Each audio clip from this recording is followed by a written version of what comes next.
ఏంటి, మలేరియా మందులు తయారు చేయడానికి ఏ వాడుతున్నారా? శాస్త్రవేత్తలు DD4GH ఓపెన్ ఏఐ ప్లాట్ఫామ్ తీసుకొచ్చారు. సాధారణంగా ఒక మందు కనిపెట్టడానికి ఏళ్ల తరబడి వేల కెమికల్స్ని పరీక్షించాలి. కానీ ఏఐ సెకండ్లలోనే ఏ మాలిక్యూల్ మలేరియా పారాసైట్ని చంపగలదో చెప్తుంది. అంటే ఇయర్స్లో పని సెకండ్స్లో అయిపోతుంది.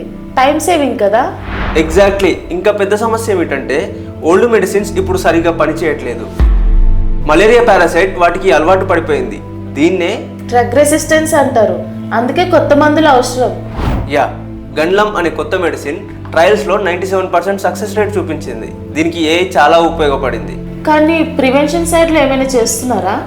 చేస్తున్నారు. మన ఆంధ్రప్రదేశ్లో స్మార్ట్ మస్కిటో సెన్సర్స్ టెస్ట్ చేస్తున్నారు. ఎక్కడ దోమలు ఎక్కువగా ఉన్నాయో ఏఐ వెంటనే కనబడుతుంది.